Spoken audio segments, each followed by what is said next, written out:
পুরুষোত্তমম বন্দে পুরুষোত্তমম বন্দে পুরুষোত্তমম। সকলকে আমার জয় গুরু।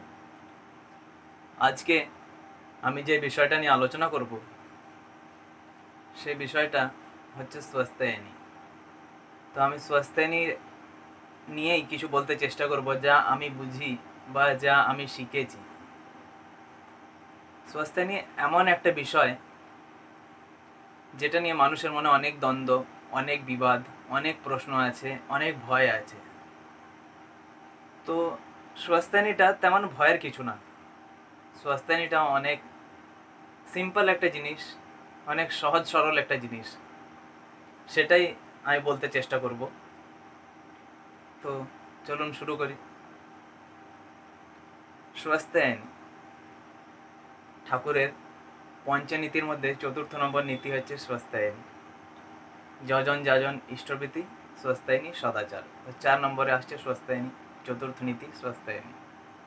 তো যখনই আমরা এই স্বাস্থ্যায়নী ওয়ার্ডটা শুনি, সৎসঙ্গীরা যারা আমরা দীক্ষা নিয়েছি, এই স্বাস্থ্যায়নী ওয়ার্ডটা যখনই আমরা শুনছি, আমাদের মাথায় সবচেয়ে প্রথম যেটা মাথায় আসছে যে আমাদেরকে নিরামিষ খেতে হবে, আমরা আর আঁশ পেঁয়াজ খেতে পারবো না।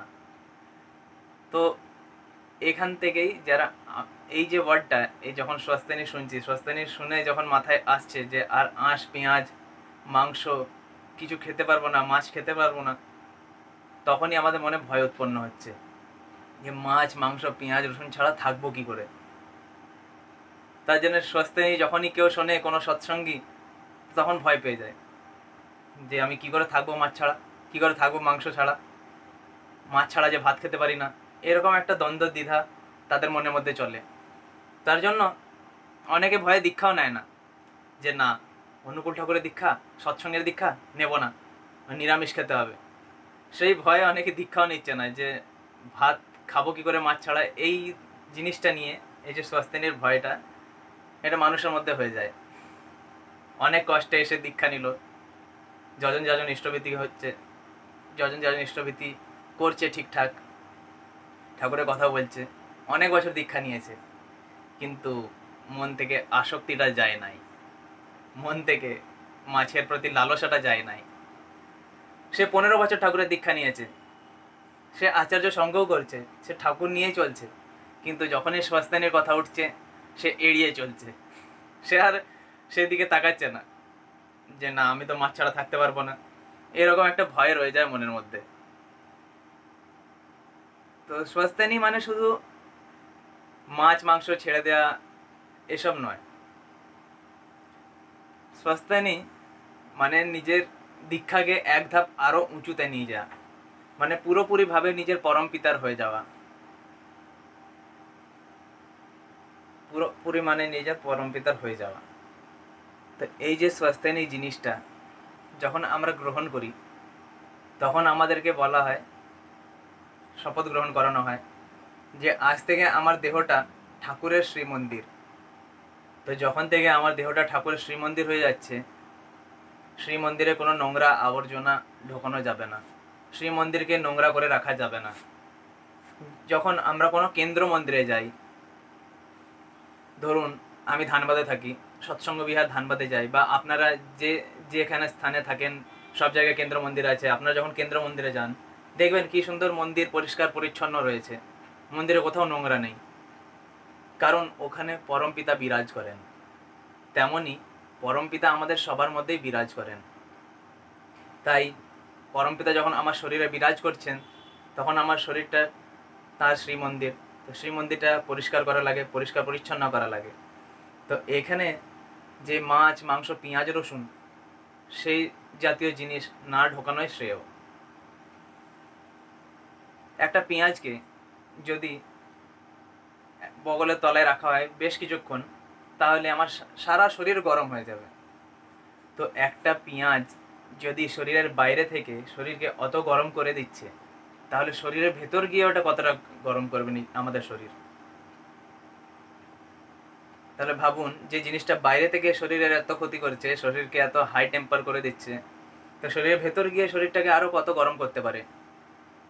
ঠাকুর, আমরা সবাই জানি ঠাকুর আচরণশীল, ঠাকুর প্রত্যেকটা জিনিস নিজে আচরণ করেছেন, তারপর তিনি আমাদেরকে বলেছেন ত্যাগ করার জন্য। ঠাকুর এসব জিনিস যেগুলো ঠাকুর ছাড়তে বলেছেন বাণীতে, মাছ মাংস খাস নে আর পেঁয়াজ রসুন মাদক ছাড়। উনি বলছেন খাস নে আর, মানে যা খেয়েছিস খেয়েছিস আর খাস নে, মাছ মাংস খাস নে আর পেঁয়াজ রসুন মাদক ছাড়।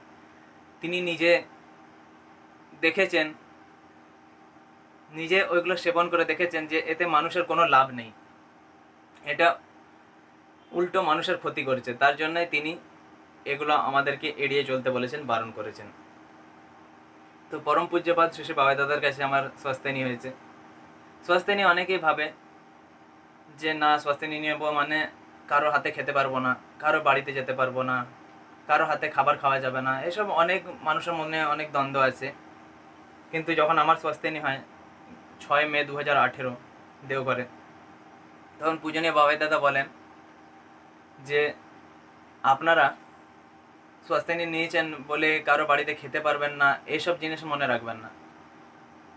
আপনারা সবার বাড়িতেই খেতে পারবেন যদি আপনাদের নিষ্ঠা সহকারে পরিষ্কার পরিচ্ছন্নভাবে সে রান্না করে খাওয়ায়। সে যদি নন গুরুভাই হয় তাও, সে যদি দীক্ষিত না হয় তাও খেতে পারেন, কিন্তু সেটা সদাচার আর নিষ্ঠা সহকারে যেন তৈরি হয়ে থাকে, সেই খাবার আপনারা অবশ্যই গ্রহণ করতে পারেন। অনেকেই ভাবে যে না, কারো হাতে খেতে পারবো না, এইসব জিনিসগুলো, এইসব অনেক দ্বন্দ্ব দ্বিধা আছে, যার জন্য মানুষ স্বস্তিনীর দিকে এগোতে চায় না। তার জন্য আচার্য সঙ্গ করা লাগে, জানতে হয়, নিয়ম নীতিগুলো জানতে হয়। যারা স্বস্তিনী নিয়েছেন তাদের কাছে জিজ্ঞেস করতে হয় যে কি কি করতে হবে, কি কি করতে হয়। এসব অনেকে নিজে থেকে অনুমান লাগে না, না খেতে পারবো, খেতে ছেড়ে দিতে হবে, খেতে পারবো না, এসব চিন্তা ভাবনা, নিরামিষ খেতে পারবো না, তাই নিয়ে নিজের মধ্যে গুমড়ে গুমড়ে থাকেন, কাউকে জিজ্ঞেস করেন না, কারোর সাথে কথা বলেন না। তার জন্য আমাদেরকে কথা বলতে হবে, যারা স্বস্তিনী নিয়েছেন তাদের কাছে জানতে হবে। ঠাকুর বলেন, শ্রী বিগ্রহের মন্দির ভেবে যত্ন করিস শরীরটাকে, সহনপটু সুস্থ রাখিস, বিধি মাফিক পালিস তাকে। তো আমাদেরকে নিজের শরীরটাকে শ্রী বিগ্রহের মন্দির ভাবতে হবে, সেই বিগ্রহের মন্দির ভেবে যত্ন করিস শরীরটাকে, যত্ন করতে হবে শরীরটাকে, সদাচার পালন করতে হবে, শারীরিক সদাচার, মানসিক সদাচার, সব রকম সদাচার পালন করতে হবে। সেই বিগ্রহের মন্দির ভেবে যত্ন করিস শরীরটাকে, সহনপটু সুস্থ রাখিস, বিধি মাফিক পালিস তাকে। সহনপটু সুস্থ রাখিস মানে এমন কোনো জিনিস আমরা শরীরের ভেতর ঢোকাবো না যেগুলো আমাদের অসহ্য লাগে, ততটাই আমরা ঢোকাবো শরীরে, ততটাই আমরা শরীরের ভেতর গ্রহণ করব যা আমরা সহ্য করতে পারি, যা আমাদের সহ্যর ক্ষমতা আছে, সেইটুকুই। বিধি মাফিক চলতে হবে আমাদেরকে, কোনো জিনিসের অতিরিক্ত ঠিক নয়। যদি আমরা আমাদের শরীরে অতিরিক্ত কোনো জিনিস গ্রহণ করি, সেটা আমাদের শরীরের ক্ষতি। আর স্বস্তিনী, অনেকে ভাবে যে না, এখন আমার লোভ আছে, এখন আমি স্বস্তিনী নেব না, এরকম একটা ভাবনা থাকে যে না, আমার লোভটা কেটে যাক।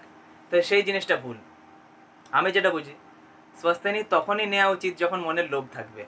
এবারে অনেকের মনে প্রশ্ন আসবে, সেটা কীরকম, সেটা তো পাপ। এবারে আমি যেটা বুঝেছি সেটা আমি বলছি।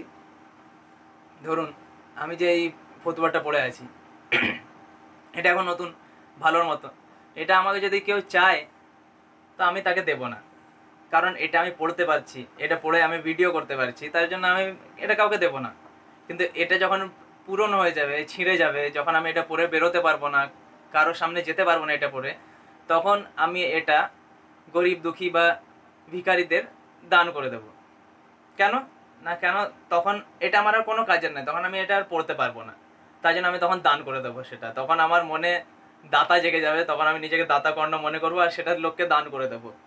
কিন্তু এখন যখন ভালো আছে তখন দেবো না, কেন না, এখন আমার স্বার্থ আছে, এটা নিয়ে আমার কাজ হচ্ছে, আমি কেন দেব। সেই রকমই সেই যে দানটা হচ্ছে, সেই যে দানটা দিচ্ছি এটা ছিঁড়ে যাওয়ার পর, সেই দানটা কোনো দান নয়। সেরকমই স্বস্তিনী মনের লোভ থাকতে থাকতে নেওয়া উচিত।